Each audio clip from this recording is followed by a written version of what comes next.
Tá, beleza, sejam bem-vindos a mais um vídeo.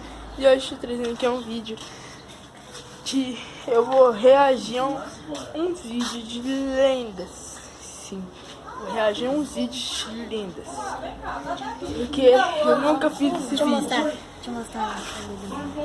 E olha quem tá invadindo. Deixa eu pegar ele Tá um bom. pouquinho. Eita. Toma. Deixa eu pegar ele um pouquinho. Então vamos lá procurar uns vídeos de lendas para me reagir. Então bora. Aqui, ó. Aqui. Samuel. Samuel, coloca. Quando falamos de lendas urbanas, os assuntos podem variar de terror ao romance, e podem ser histórias desde origem milenária indígena até influências estrangeiras como a dos gregos. Algumas são mais simples e têm total ligação com o passado, como o famoso Homem do Saco, e outras dão medo quando descobrimos que existe um fundo de verdade, como a história da loira do banheiro. Então, no vídeo de hoje, mostraremos 5 histórias popularmente conhecidas como lendas urbanas do Brasil. E aí pessoal, beleza? Meu nome é Bruno Fabio, esse é o Planeta Novo. Se você ainda não é inscrito no canal, vai se inscrever agora. A galera vai chegar pesado no like urbanas. E comenta aqui embaixo alguma lenda que tem na sua região. A gente quer lenda que a gente não conheça, tá? Pra gente poder conhecer, ler sobre, estudar e depois contar pra todo mundo. Porque é legal dividir essas coisas que a gente aprende junto com você. Então comenta Nicolas Vila aqui por trás das câmeras, certo? Tem medo? Maria Sangrenta. Ela é baseada numa história real, o início dela é real. Teria começado. Não, pior que vamos já falar disso então? Então na quinta posição a gente vai falar da loira do banheiro. A loira do banheiro é uma história baseada numa história real, o início dela é real, e teria começado lá em Guaratinguetá, no início do outro século. Essa é a história real de Maria Augusta de Oliveira Borges, tá? Que com 14 anos ela foi forçada a se casar com um homem muito mais velho pela família. E quando ela fez 18 anos, ela estava injuriada da vida, estava muito infeliz e acabou se divorciando, se separando do marido. Com isso, naquela época não era nada muito bem visto. A gente está falando ainda do final dos anos 1800, ou seja, do século 19 ainda. Ela foi para Paris. Lá em Paris ela teve muitas doenças, ela nunca teve uma vida muito saudável. E com 26 anos, em 1891, ela acabou falecendo. Quando ela faleceu, o atestado de óbito dela acabou desaparecendo. Foi um primeiro problema ali envolvendo a morte dela. E depois que isso aconteceu, o corpo dela foi transportado lá de Paris aqui pro Brasil. Quando chegou no Brasil, ficou numa espécie de urna de vidro no casarão lá da família, entendeu? Então, naquela época era algo mais comum, hoje parece meio macabro, meio história de filme de terror, né? E aí o que aconteceu? Em 1902, 10 anos depois ali Então, vamos escutar a história para nós entender. A casa foi entregue e virou uma escola, que é a Escola Estadual Conselheiro Rodrigues Alves. E aí, nessa escola, as pessoas começaram a falar que viam o espírito dela vagando e por isso surgiu a lenda da loira do... Então tá, pelo que eu entendi, quando essa menina morreu, a casa dela foi tipo... A casa dela virou uma escola. Nessa escola as pessoas iam a alma dela. Eu entendi Só que por isso, que ela gente. ficou loira? Porque tinha a história americana da Blood Mary, que é a Marinha Sangrenta, que ela tinha o narizinho com sangue, certo? Sim. Toda pálida. Toda pálida, loirinha, e aí o sangue e tal. Misturaram as duas histórias, entendeu? Enquanto a história do Brasil tem muito mais coisa legal na real pra você... Se você parar pra pensar, ela tem muito mais veracidade. Por quê? Porque teve esses testemunhos logo depois que virou uma escola. Isso E em é 1916 o lugar pegou fogo. Teve um incêndio. Naquela época as pessoas tinham medo da loira do banheiro, tá ligado? Imagina, daí começa a acontecer tudo, as coisas estranhas no local, perto do local.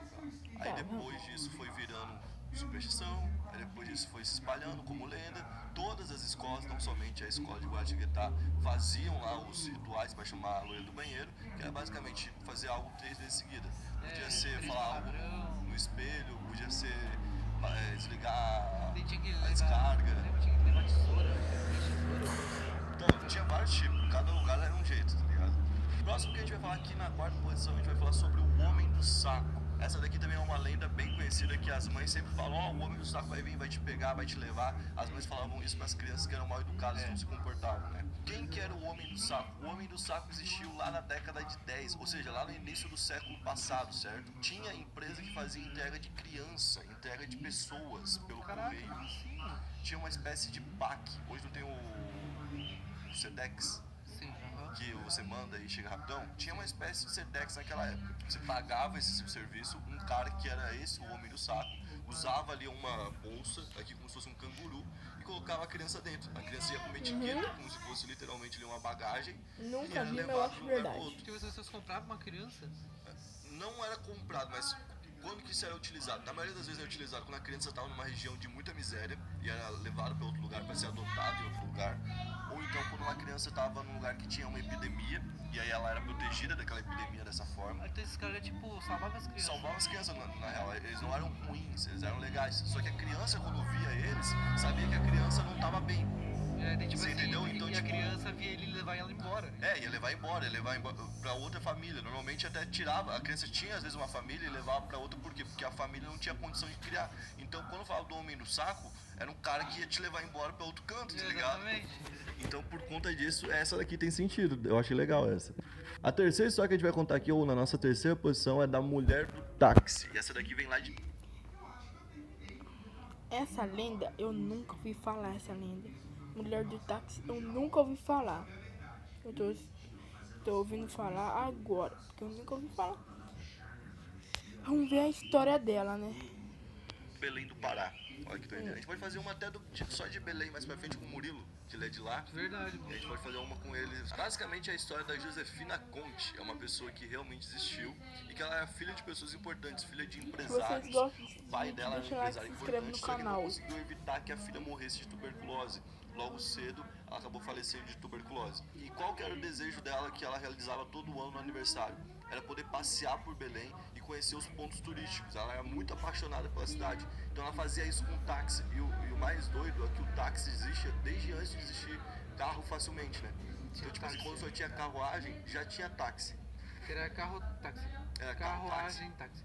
Lembra que a gente pegou um Uber em São Paulo que o cara falou, pô, meu avô, já era um senhor de idade, Sim, meu sim. avô era Taxista. táxi antes de existir carro, na época que era ainda só carruagem. Então ela usava o táxi para poder andar ali por Belém, toda vez que era aniversário dela, no dia 19 de abril, e ela acabou falecendo. Aí quando ela faleceu, veio a lenda de que ela continuou andando no dia 19 de abril pelos táxis.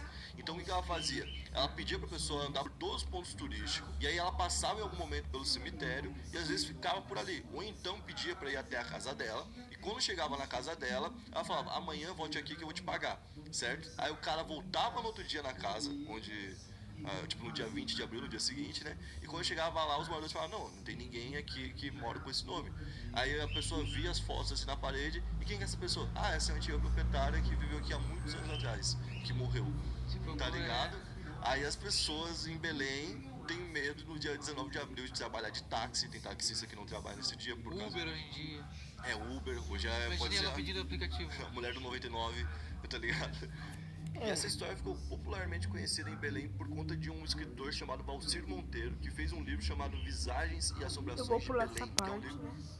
Aí tem o túmulo dela em Belém e a galera vai visitar, porque ela ficou realmente muito conhecida. É uma história conhecida, a mulher do táxi. Eu não sabia porque nunca vou falar, mas... Já deve ter passado naquelas lendas urbanas do Google. Ah, com certeza. Na segunda posição a gente vai falar do Romãozinho. O Romãozinho é uma criança assim, aloprada que nasceu lá.